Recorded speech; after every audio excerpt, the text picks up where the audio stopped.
Welcome to Yoga for Strength, the deeper version. Today we will engage in exercises for the upper chakras, throat through crown, both a balancing and an empowering, with an emphasis on building your strength. I invite you to begin by sitting, rooting, and breathing. Tune in.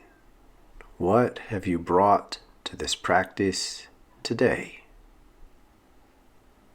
Sense energy moving up into you through the root into your heart with each breath.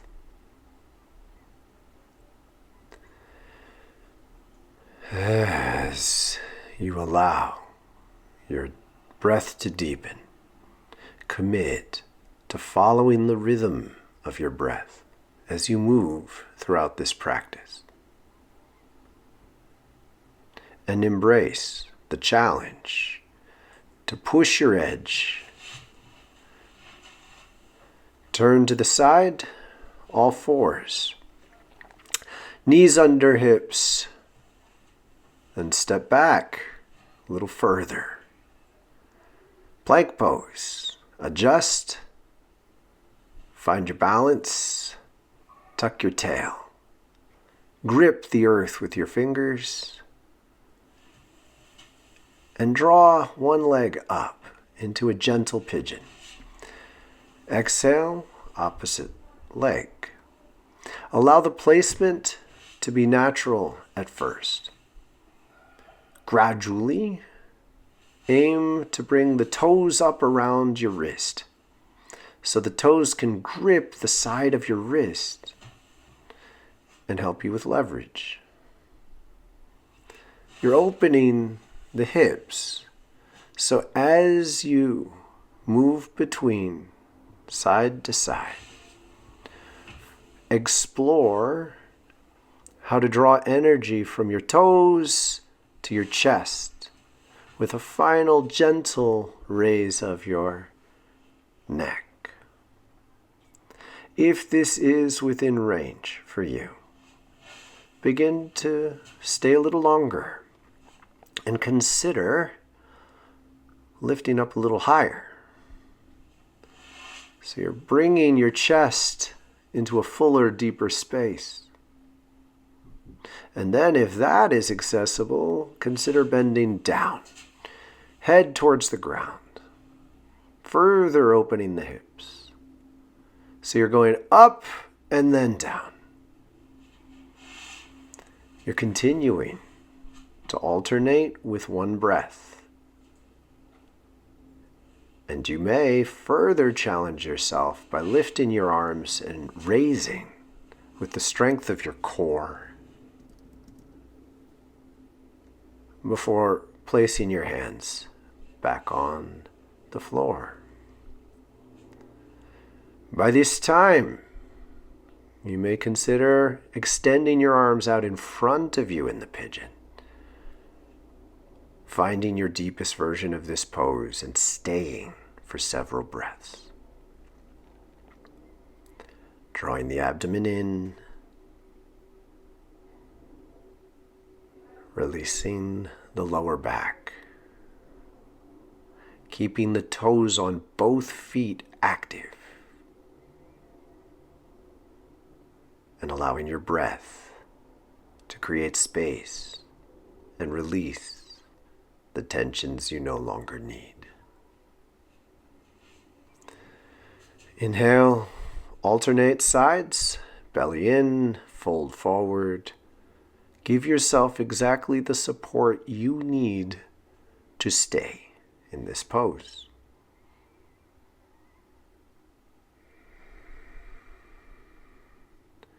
Keep the feet engaged, lines of energy through the hips into your core. Allow gravity to do the work to draw you into a deeper space of openness. And commit to staying within your range. So back off if you've gone a little too far. This is the beginning of the practice. Next inhale. Come up to all fours. Tuck the toes under, find your plank.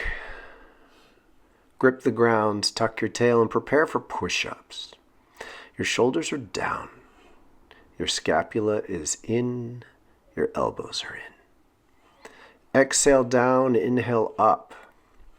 Find a rhythm. You're aiming for a natural number, 13, 21, even 34, which is what I'm offering now. The consistency with which you hold your body creates a sense of floating if you open to it. Sense a balance through the chest, exploring exactly the right point of center. Grip the ground and hold a plank when you complete your set. Stare at the floor, reach back through the heels, embody the pose. Allow the breath to bring you deeper into yourself. And consider doing 3 more sets of this later in the day. Back to all fours.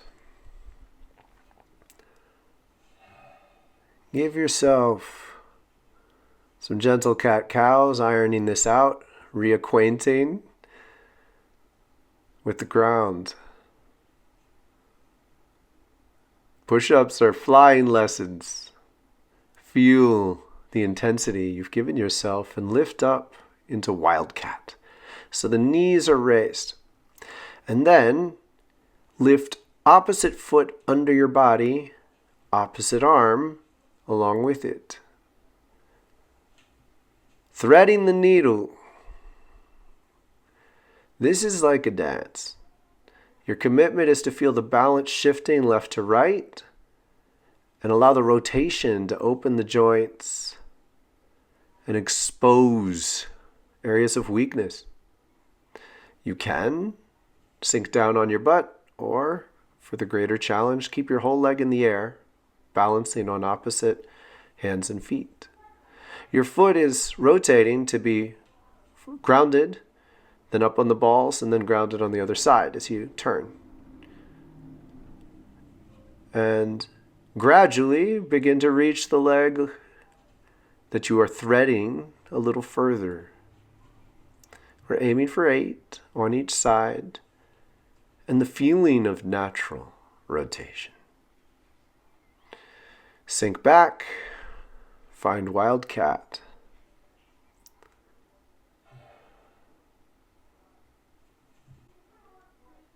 Perhaps give yourself a wide angle forward bend.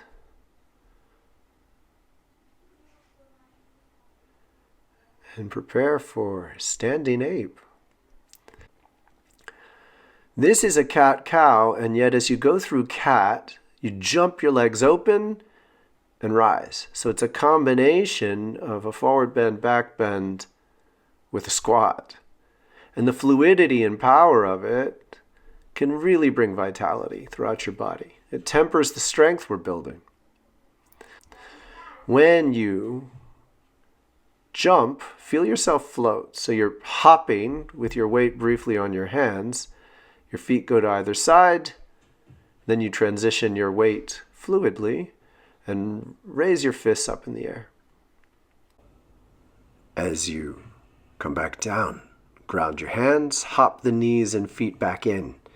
Cow, cat, quickly through wildcat, hop back open, standing ape. Embody the vitality and intend to keep it as you carry this practice throughout the rest of your day. You can practice the planche in this sequence. With each of these 12 exercises, the goal is to memorize the practice and then modify it to suit you.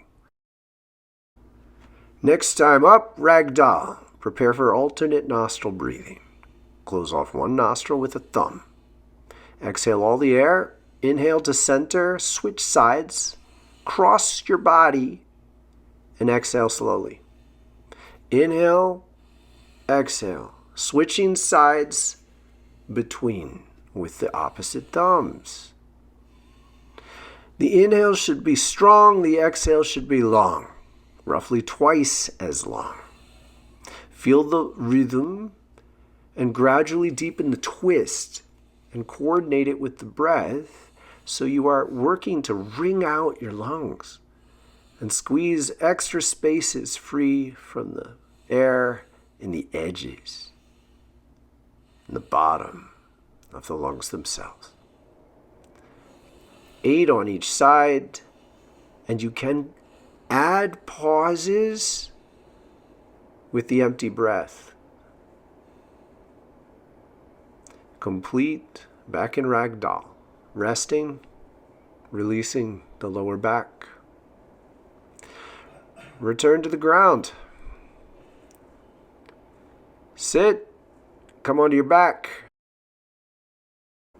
Prepare for some jackhammers. So this is transitioning from a low boat to a plow. You're reaching out, keeping your legs in the air, kicking over towards the floor behind you. But you're staying centered. So all the work is in your core. The neck is relaxed. Even the legs are relatively relaxed. As you go over into the plow, you're keeping your knees bent is fine. But you're feeling the hips open, the toes reach. As you rotate over into the low boat, keep your fingertips in the same place. Use them to help you pivot and balance.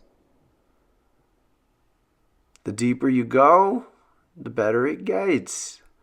So start to feel the desire to reach those toes towards the floor, even if you didn't get there at first.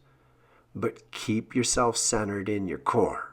So you'll be able to feel if you overdo it. And your legs get heavy in a way that compresses, and you actually can't reach back as far. 13 or 21, then complete. Come up. Come to a squat. Low squat preferably. If you can't get into this, make it a priority to learn how. Emphasize your squats. Go lower every time. Once you get into it, learn to stay in it. Once you get comfortable, you can stay here for quite a while. It can become a resting pose. Rest in this pose. The lower back gives way. The hips can sway. And prepare for some squats to help build your presence in this depth. Inhale up, open your arms, exhale down. Change the cross when your hands come down every time. Open your arms like an eagle. Change the cross, open your arms. Your knees are going out over your toes are pointed slightly out. So keep those knees over the feet. Any excessive bend in or out could twist your knee up.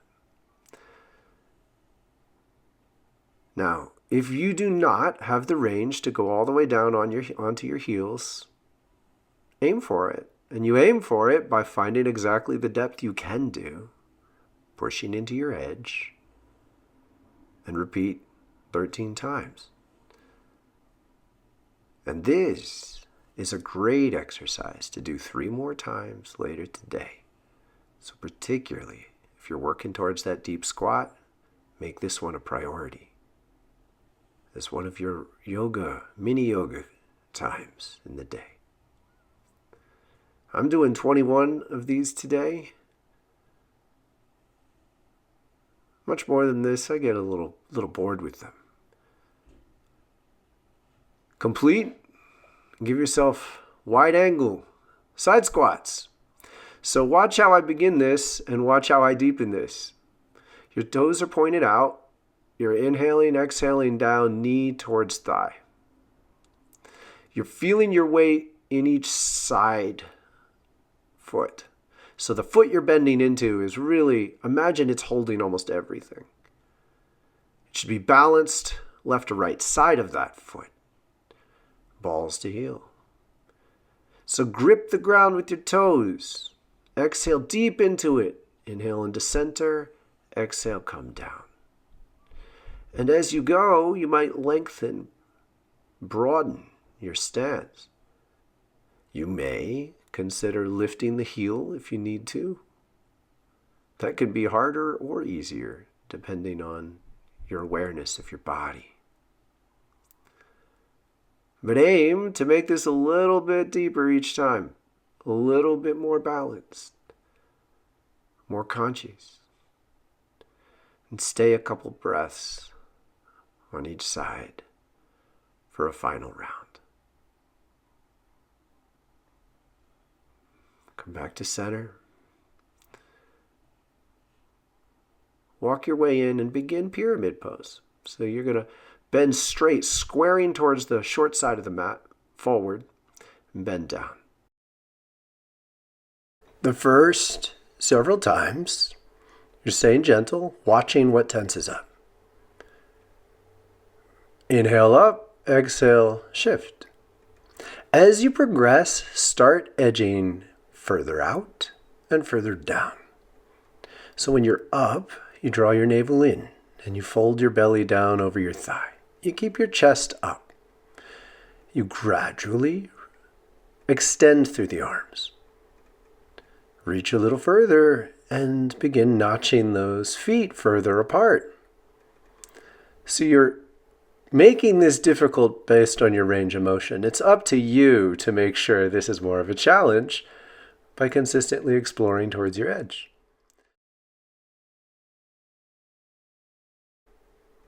Square those hips repeatedly. Tuck the tailbone when you're down so you're feeling the length of your legs all the way to the back of your butt. And then begin to explore towards your edge. So how far can you get those feet apart?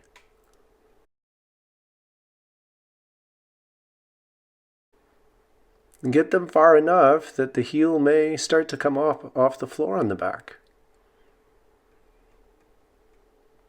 Be reverent with the depth of your breath.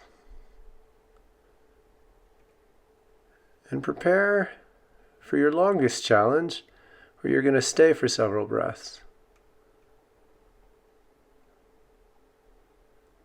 So on the next one down, choose to stay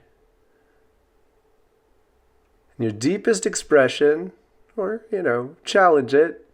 Find the length, support with your hands, and breathe. Give yourself a good 3 to 5 breaths.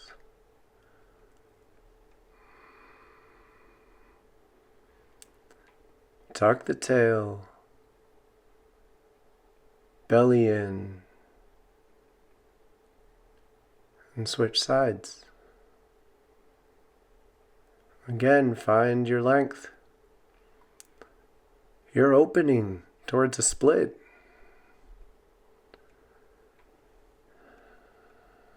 So let those hips separate. Lengthen and straighten the leg by activating the quad and that front leg. And keep the back leg very active. Before completing, lowering to the floor. And now, take a couple breaths in staff. And prepare for some leg lifts. This is a deep core exercise. So inhale your arms up, exhale, fold over your legs. Get that depth and openness in the abdomen. Feel the lower abdomen draw in. And then when you come up, you're going to plant your fingertips either side of the thighs and lift the legs straight up. Hold for a moment longer than you want to. And if you so choose, keep the heels off the floor. Exhale up. Inhale down. This is a smaller range of motion than you may expect, and you get a lot done within this range. Aim for 8. Get that normal.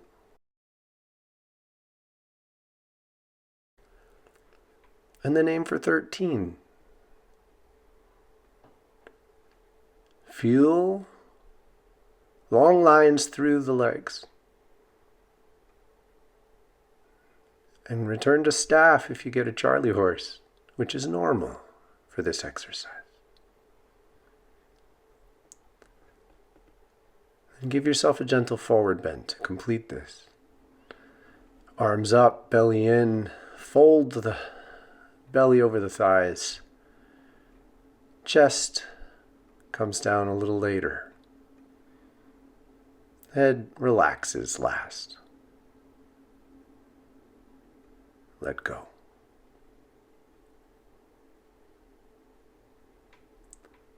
And slowly walk your way up to prepare for the crown.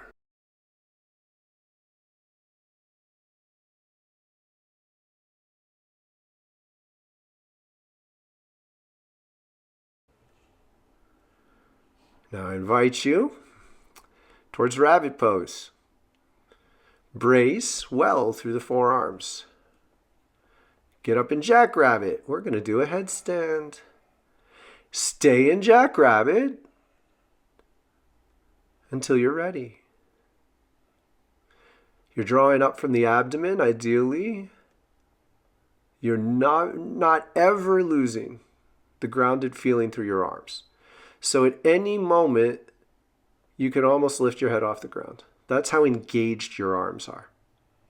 And then you're slowly straightening. You're slowly finding that sweet spot. So when you lower that weight down through the head, it's exactly through the middle of your skull, through the middle of your neck, through your chest. And everything just aligns with a beautiful sense of centeredness. All the muscles let go. They're upside down.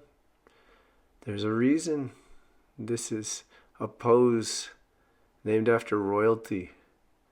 It's for the crown. This will completely transform your relationship to your body if you do it well. Make it a regular part of your week. Exhale your way down. Now, after you've done a headstand, you really want to do twisted rabbit. First you do rabbit, just hang out, relax, and then you do twisted rabbit. Only we're not going to do this for repetitions. We're going to do this for release. So you're bringing some of that intensity back to the earth. Your neck can hold some fear. So when you go down like this, you're supporting yourself on the shoulder and resting the temple into the ground and getting that gentle neck release.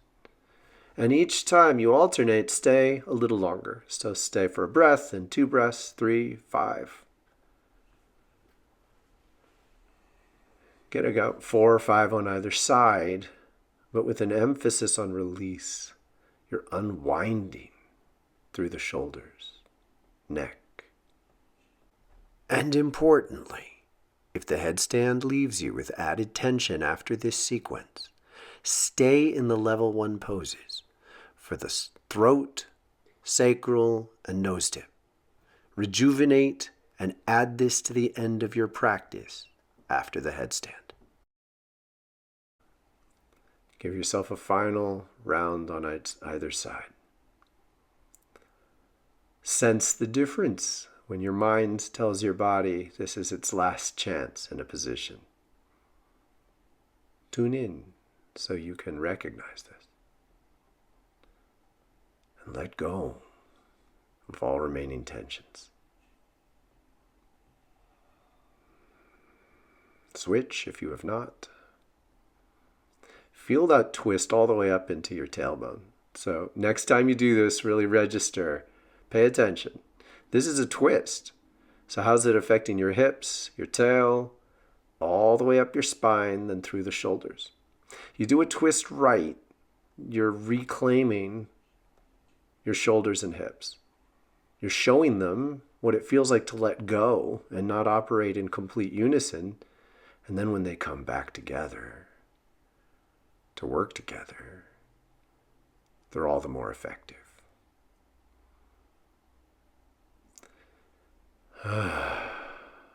Final breaths on this final side. Come back up.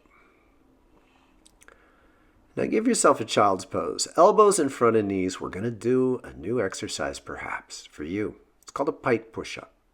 We're starting with one distance and then we're going to show you another.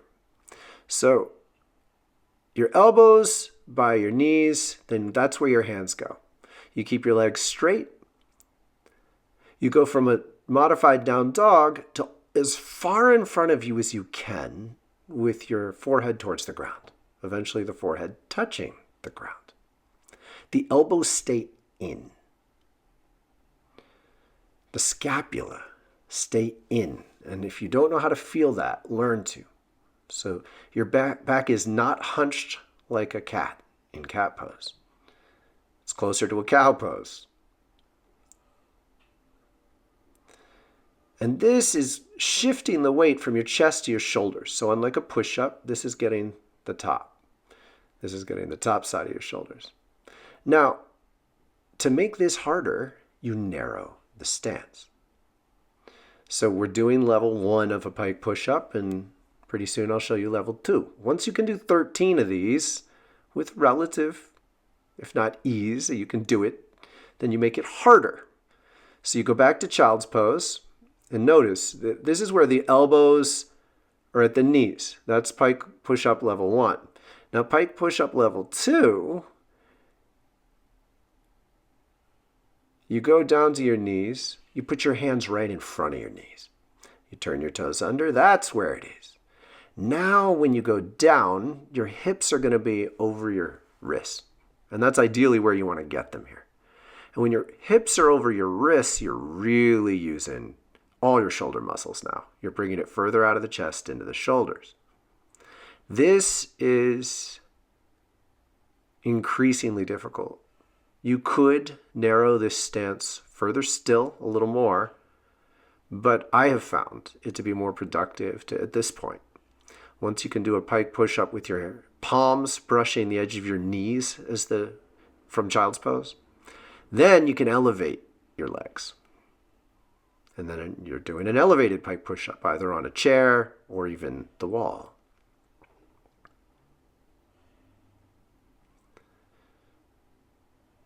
Yet again, return to rabbit pose. Rest and consider. Pike push-ups are a good one to do 3 more sets of throughout this day. Once you can do 13 at a particular level, make it harder, fight for 8. Settle into whatever level you're in, just as you will now settle into a child's pose.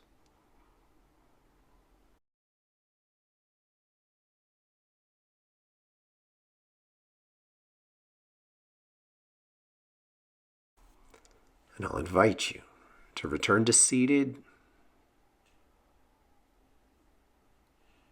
Settle yourself, ground the sit bones, and breathe.